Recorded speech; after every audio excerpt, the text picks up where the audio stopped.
1984, George Orwell, Chapter 10. Winston picked his way up the lane through dappled light and shade, stepping out into pools of gold wherever the boughs parted. Under the trees to the left of him, the ground was misty with bluebells. The air seemed to kiss one's skin. It was the 2nd of May. From somewhere deeper in the heart of the wood came the droning of ringdoves. He was a bit early. There had been no difficulties about the journey, and the girl was so evidently experienced that he was less frightened than he would normally have been. Presumably, she could be trusted to find a safe place. In general, you could not assume that you were much safer in the country than in London. There were no telescreens, of course, but there was always the danger of concealed microphones by which your voice might be picked up and recognized. Besides, it was not easy to make a journey by yourself without attracting attention. For distances of less than 100 kilometers, it was not necessary to get your passport endorsed, but sometimes there were patrols hanging about the railway stations who examined the papers of any party member they found there and asked awkward questions. However, no patrols had appeared, and on the walk from the station he had made sure by cautious backward glances that he was not being followed. The train was full of proles, in holiday mood because of the summery weather.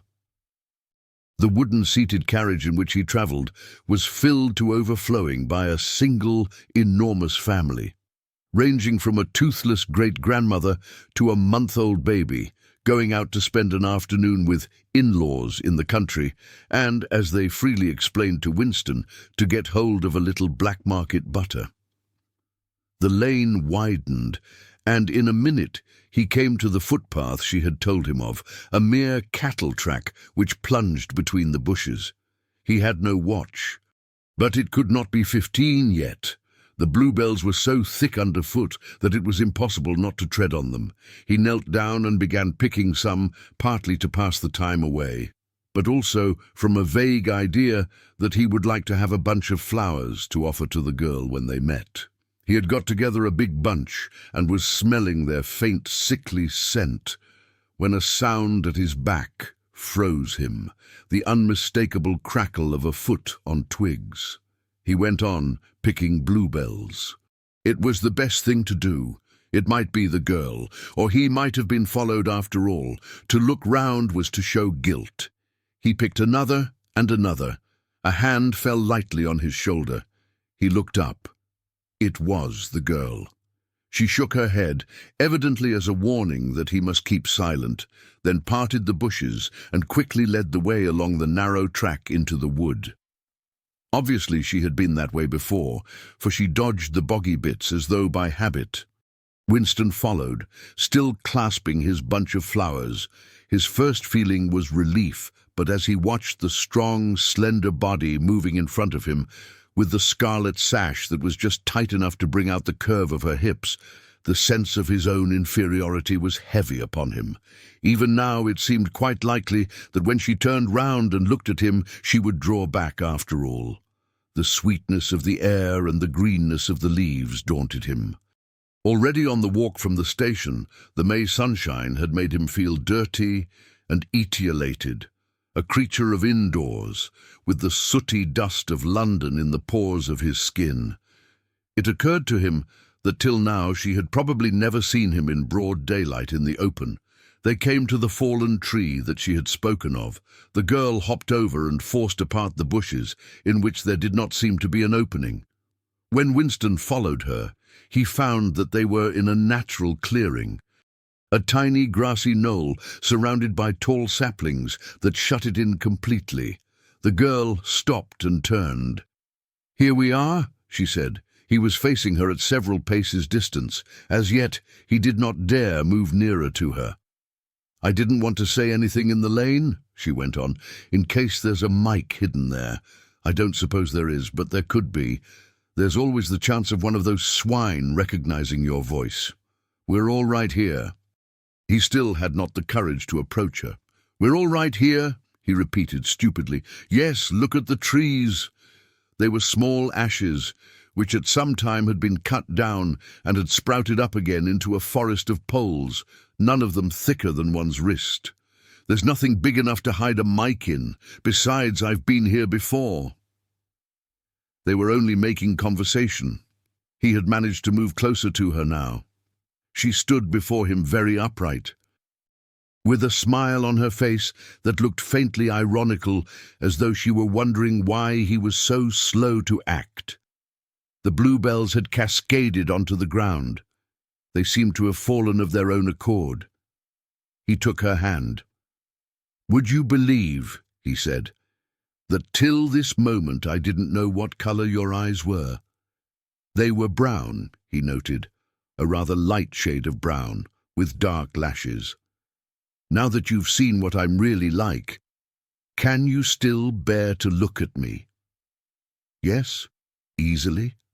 I'm 39 years old. I've got a wife that I can't get rid of. I've got varicose veins. I've got 5 false teeth." "I couldn't care less," said the girl. The next moment, it was hard to say by whose act, she was in his arms. At the beginning, he had no feeling except sheer incredulity. The youthful body was strained against his own. The mass of dark hair was against his face, and yes, actually she had turned her face up, and he was kissing the wide red mouth. She had clasped her arms about his neck. She was calling him darling, precious one, loved one. He had pulled her down onto the ground. She was utterly unresisting. He could do what he liked with her. But the truth was that he had no physical sensation, except that of mere contact. All he felt was incredulity and pride. He was glad that this was happening, but he had no physical desire. It was too soon. Her youth and prettiness had frightened him. He was too much used to living without women. He did not know the reason. The girl picked herself up and pulled a bluebell out of her hair. She sat against him, putting her arm round his waist. "Never mind, dear. There's no hurry. We've got the whole afternoon. Isn't this a splendid hideout? I found it when I got lost once on a community hike. If anyone was coming, you could hear them 100 meters away." "What is your name?" said Winston. "Julia. I know yours. It's Winston. Winston Smith. How did you find that out?" "I expect I'm better at finding things out than you are, dear. Tell me, what did you think of me before that day I gave you the note?" He did not feel any temptation to tell lies to her. It was even a sort of love offering to start off by telling the worst. "I hated the sight of you," he said. "I wanted to rape you and then murder you afterwards. 2 weeks ago I thought seriously of smashing your head in with a cobblestone. If you really want to know, I imagined that you had something to do with the thought police." The girl laughed delightedly, evidently taking this as a tribute to the excellence of her disguise. "Not the thought police? You didn't honestly think that?" "Well, perhaps not exactly that. But from your general appearance, merely because you're young and fresh and healthy, you understand, I thought that probably... You thought I was a good party member, pure in word and deed. Banners, processions, slogans, games, community hikes, all that stuff, and you thought that if I had a quarter of a chance I'd denounce you as a thought criminal and get you killed off." "Yes, something of that kind. A great many young girls are like that, you know." "It's this bloody thing that does it," she said, ripping off the scarlet sash of the Junior Anti-Sex League and flinging it onto a bough. Then, as though touching her waist had reminded her of something, she felt in the pocket of her overalls and produced a small slab of chocolate. She broke it in half and gave one of the pieces to Winston. Even before he had taken it, he knew by the smell that it was very unusual chocolate. It was dark and shiny and was wrapped in silver paper. Chocolate normally was dull brown crumbly stuff that tasted, as nearly as one could describe it, like the smoke of a rubbish fire. But at some time or another he had tasted chocolate like the piece she had given him. The first whiff of its scent had stirred up some memory which he could not pin down, but which was powerful and troubling.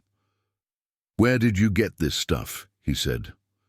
"Black market. she said indifferently. Actually, I am that sort of girl to look at. I'm good at games. I was a troop leader in the Spies. I do voluntary work 3 evenings a week for the Junior Anti-Sex League. Hours and hours I've spent pasting their bloody rot all over London. I always carry one end of a banner in the processions. I always ayuk cheerful, and I never shirk anything. Always yell with the crowd, that's what I say. It's the only way to be safe. The first fragment of chocolate had melted on Winston's tongue. The taste was delightful, but there was still that memory moving round the edges of his consciousness, something strongly felt but not reducible to definite shape, like an object seen out of the corner of one's eye. He pushed it away from him, aware only that it was the memory of some action which he would have liked to undo but could not. "You are very young," he said. "You are 10 or 15 years younger than I am. What could you see to attract you in a man like me?" "It was something in your face. I thought I'd take a chance. I'm good at spotting people who don't belong. As soon as I saw you, I knew you were against them."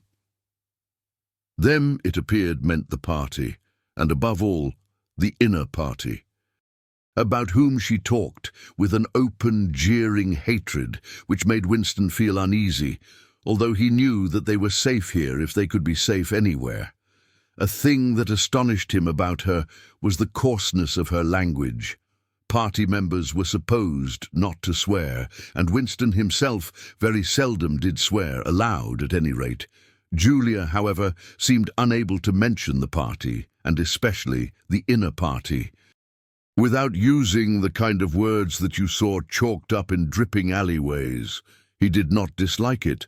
It was merely one symptom of her revolt against the party and all its ways, and somehow it seemed natural and healthy, like the sneeze of a horse that smells bad hay. They had left the clearing and were wandering again through the checkered shade, with their arms round each other's waists whenever it was wide enough to walk 2 abreast. He noticed how much softer her waist seemed to feel now that the sash was gone. They did not speak above a whisper. Outside the clearing, Julia said, it was better to go quietly. Presently, they had reached the edge of the little wood. She stopped him. "Don't go out into the open. There might be someone watching. We're all right if we keep behind the boughs." They were standing in the shade of hazel bushes. The sunlight, filtering through innumerable leaves, was still hot on their faces. Winston looked out into the field beyond and underwent a curious, slow shock of recognition. He knew it by sight, an old, close-bitten pasture with a footpath wandering across it and a molehill here and there. In the ragged hedge on the opposite side, the boughs of the elm trees swayed just perceptibly in the breeze, and their leaves stirred faintly in dense masses like women's hair. Surely somewhere nearby, but out of sight, there must be a stream with green pools where dace was swimming. "Isn't there a stream somewhere near here?" he whispered. "That's right, there is a stream. It's at the edge of the next field, actually. There are fish in it, great big ones. You can watch them lying in the pools under the willow trees, waving their tails." "It's the Golden Country, almost," he murmured. "The Golden Country. It's nothing, really. A landscape I've seen sometimes in a dream." "Look," whispered Julia. A thrush had alighted on a bough not 5 meters away, almost at the level of their faces. Perhaps it had not seen them. It was in the sun, they in the shade. It spread out its wings, fitted them carefully into place again, ducked its head for a moment, as though making a sort of obeisance to the sun, and then began to pour forth a torrent of song. In the afternoon hush, the volume of sound was startling. Winston and Julia clung together, fascinated. The music went on, minute after minute, with astonishing variations, never once repeating itself, almost as though the bird were deliberately showing off its virtuosity. Sometimes it stopped for a few seconds, spread out and resettled its wings, then swelled its speckled breast and again burst into song. Winston watched it with a sort of vague reverence. For whom, for what was that bird singing? No mate, no rival was watching it. What made it sit at the edge of the lonely wood and pour its music into nothingness? He wondered whether, after all, there was a microphone hidden somewhere near. He and Julia had spoken only in low whispers, and it would not pick up what they had said, but it would pick up the thrush. Perhaps at the other end of the instrument, some small, beetle-like man was listening intently, listening to that. But by degrees the flood of music drove all speculations out of his mind. It was as though it were a kind of liquid stuff that poured all over him and got mixed up with the sunlight that filtered through the leaves. He stopped thinking and merely felt. The girl's waist in the bend of his arm was soft and warm. He pulled her round so that they were breast to breast. Her body seemed to melt into his. Wherever his hands moved, it was all as yielding as water. Their mouths clung together. It was quite different from the hard kisses they had exchanged earlier. When they moved their faces apart again, both of them sighed deeply. The bird took fright and fled with a clatter of wings. Winston put his lips against her ear. "Now," he whispered. "Not here," she whispered back. "Come back to the hideout. It's safer." Quickly, with an occasional crackle of twigs, they threaded their way back to the clearing. When they were once inside the ring of saplings, she turned and faced him. They were both breathing fast. But the smile had reappeared round the corners of her mouth. She stood looking at him for an instant, then felt at the zipper of her overalls. And yes, it was almost as in his dream. Almost as swiftly as he had imagined it, she had torn her clothes off, and when she flung them aside, it was with that same magnificent gesture by which a whole civilization seemed to be annihilated. Her body gleamed white in the sun. But for a moment, he did not look at her body. His eyes were anchored by the freckled face with its faint, bold smile. He knelt down before her and took her hands in his. "Have you done this before?" "Of course. Hundreds of times. Well, scores of times anyway. With party members." "Yes, always with party members. With members of the inner party. Not with those swine, no. But there's plenty that would if they got half a chance. They're not so holy as they make out." His heart leapt. Scores of times she had done it. He wished it had been hundreds, thousands. Anything that hinted at corruption always filled him with a wild hope. Who knew? Perhaps the party was rotten under the surface, its cult of strenuousness and self-denial simply a sham concealing iniquity. If he could have infected the whole lot of them with leprosy or syphilis, how gladly he would have done so. Anything to rot, to weaken, to undermine. He pulled her down so that they were kneeling face to face. "Listen, the more men you've had, the more I love you. Do you understand that?" "Yes, perfectly. I hate purity, I hate goodness. I don't want any virtue to exist anywhere. I want everyone to be corrupt to the bones. Well then, I ought to suit you, dear. I'm corrupt to the bones. You like doing this? I don't mean simply me, I mean the thing in itself. I adore it." That was above all what he wanted to hear. Not merely the love of one person, but the animal instinct. The simple, undifferentiated desire, that was the force that would tear the party to pieces. He pressed her down upon the grass, among the fallen bluebells. This time, there was no difficulty. Presently, the rising and falling of their breasts slowed to normal speed, and in a sort of pleasant helplessness, they fell apart. The sun seemed to have grown hotter. They were both sleepy. He reached out for the discarded overalls and pulled them partly over her.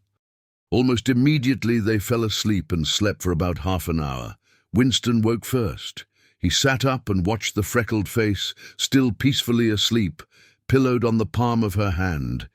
Except for her mouth, you could not call her beautiful.